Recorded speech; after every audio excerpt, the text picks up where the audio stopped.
மாஸ்க்லிக் grand launch விழாவில் brand ambassador Rubini மற்றும் ஆலோசகர் ரொட்டேரியன் டாக்டர் கே ஸ்ரீனிவாசன் அவர்கள் கலந்து கொண்டு சிறப்பிக்கிறார்கள்.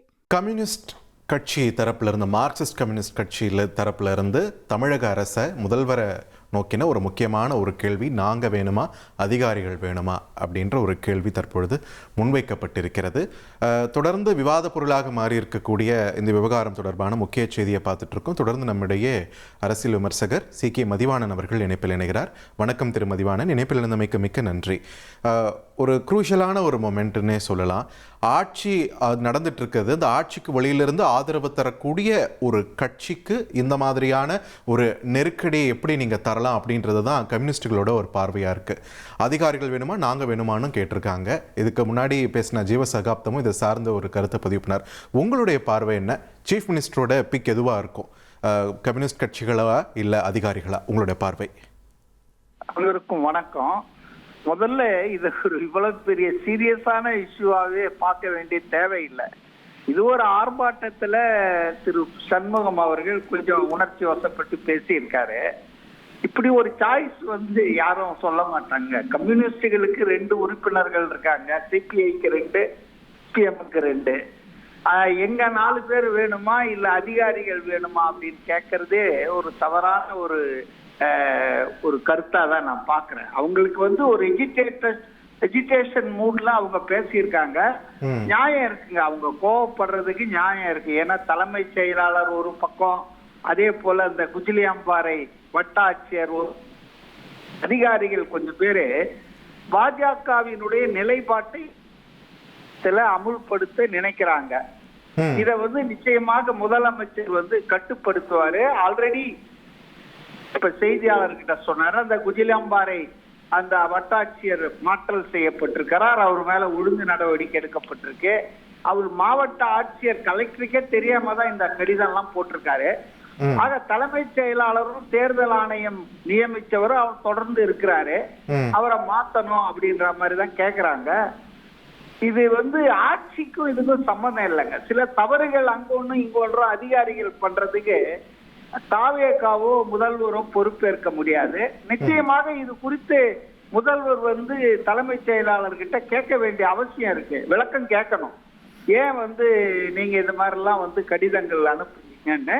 நிச்சயமாக அது பாஜக உள்துறை அமைச்சகம் அனுப்பிய அந்த கடிதத்தின் மூலமாகத்தான் இந்த மாதிரி நடவடிக்கைகளை எல்லாம் எடுத்திருக்காங்க சில அதிகாரிகள் தான் நான் நினைக்கிறேன். அதனால இதை பெருசுப்படுத்த வேண்டிய அவசியம் இல்லைன்னு தான் நான் நினைக்கிறேன். இதுக்கு போய் ஆட்சியை நாங்க வேணுமா அதிகாரிகள் வேணுமானா, அதிகாரிகள் இல்லாம ஆட்சி எப்படிங்க நடத்த முடியும்? Bureaucracy of the governance. அதனால சண்முகம் கோபத்துல அந்த ஆவேசத்துல ஆர்ப்பாட்ட சூழல்ல பேசியிருக்காரு. அவரே இப்ப நீங்க கேட்டீங்கன்னா கூட நான் அந்த அர்த்தத்துல சொல்லுவாரு. அவங்க கோபம் நியாயமானதுங்க. ஒரு ஆர்ப்பாட்டத்துல, அதாவது கம்யூனிஸ்டுகளை தகவல் சேகரிப்பது, மாணவர்களை அரசியல் போராட்டங்கள்ல கலந்து கொள்ளாமல் முடக்குவது போன்ற விஷயங்கள்லாம் தாவேகாவினுடைய கொள்கை நிலைப்பாடு அல்லங்க. அது தாவேகா அரசியல் கட்சிக்கும் அந்த நிலைப்பாடு அல்ல, அதே போல தாவேக அரசுக்கும் அந்த நிலைப்பாடு இல்ல. இந்த தகவல் சேகரிக்கிறது மாதிரியான விஷயங்கள்லாம் ஏதோ தடை செய்யப்பட்ட இயக்கங்கள் அது மேல எடுத்துனா பரவாயில்ல, ஆனா இடதுசாரிகள் சார்ந்து இந்த நடவடிக்கை எடுக்கும்போது அந்த கேள்வி எழதானே செய்யும். எனக்கு என்னவோ அது அதன் மூலம் மத்திய உள்துறை அமைச்சகத்திலிருந்து வந்திருக்கும். ஏதாவது மெட்டாடிக்கலா இவங்க சாதாரணமா இங்க அரசு நடக்கிற விதம், கூட்டணி ஆட்சி இருக்கு, அதுக்கு இடதுசாரிகள் ஒரு முக்கியமான சப்போர்ட் இருக்காங்கன்றதெல்லாம் அதை பத்தி எல்லாம் உணராமல் யாந்திரிகமான்னு வாங்கல, மெக்கானிக்கலா மேல இருந்து ஒரு சர்க்குலர் வரும் அப்படியே ஃபார்வர்ட் பண்றது. இங்க தமிழ் மாநில அரசியல் என்ன, தாவேகா அரசின் நிலைப்பாடு என்ன, இதெல்லாம் கணக்கில் எடுத்துக்காம அதிகாரிகள் இந்த மாதிரி அதிக பிரசங்க நேரங்கள்ல செய்வதா ஆட்சியை கட்சிக்காரர்களுக்கும் அந்த ஆட்சியில் இருக்கிறவங்களுக்கு தான் சங்கடம் வருது. இத இது ஒரு முதல் வாய்ப்பாக பயன்படுத்தி அவர்கள் அதிகாரிகளை கொஞ்சம் எச்சரிக்கை செய்யணும். எதுவா அரசின் கொள்கை எதிரான விரோதமான விஷயங்கள் எல்லாம் இந்த மாதிரி யாந்திரிகமா மெக்கானிக்கலா மத்திய அரசுல இருந்து வந்தா அதை என்டார்ஸ் பண்ணி ஆக்குறதுன்றது தவிர்க்கப்பட வேண்டியதுதான். அதனால இடதுசாரிகளின் கோபம் நியாயமானது, ஆவேசம்.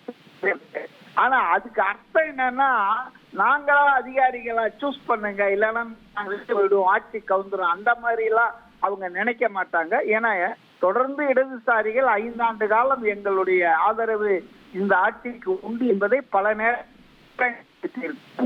அதனால அதை நிச்சயமா செய்ய மாட்டாங்க. இது ஒரு ஆவேசமான விஷயம் தான். இதை முதல்வரும் பார்த்து சரி பண்ணுவார். ஆல்ரெடி நடவடிக்கைகள் தொடங்கியாச்சுங்க. அந்த குஜிலாம்பாறையில அந்த வட்டாட்சியர் டிரான்ஸ்பர் பண்ணியிருக்காங்க, அவர் மேல ஒழுங்கு நடவடிக்கை எடுத்திருக்காங்க. இந்த தலைமைச் செயலாளர்ன்றவர் கொஞ்சம் தமிழ்நாட்டின் முக்கிய அதிகாரி இல்ல, அத மாநில முதல்வர் தான் அதை பத்தி முடிவு எடுப்பார். ஆனா அவருக்கு நிச்சயமாக ஒரு எச்சரிக்கை விட வேண்டிய தேவை இருக்கு. தமிழ்நாட்டுல நடக்கிற ஆட்சியை பத்தி தெரியாம யாந்திரிகமா யூனியன் ஹோம் மினிஸ்டர்ல இருந்து சர்க்குலர் அப்படியே எல்லாம் ஃபாலோ பண்ணக்கூடாதுன்றத அவர் சொல்ல வேண்டிய அவசியம் இருக்கு. ரைட். நன்றி திருமதி வாணன், இணைப்பில் உங்களுடைய கருத்துக்களை பதிவு செய்தமைக்கு. மாஸ்க்லிக் கிராண்ட் லான்ச் விழாவில் பிராண்ட் அம்பாசிடர் ரூபினி மற்றும் ஆலோசகர் ரொட்டேரியன் டாக்டர் கே. ஸ்ரீனிவாசன் அவர்கள் கலந்து கொண்டு சிறப்பிக்கிறார்கள்.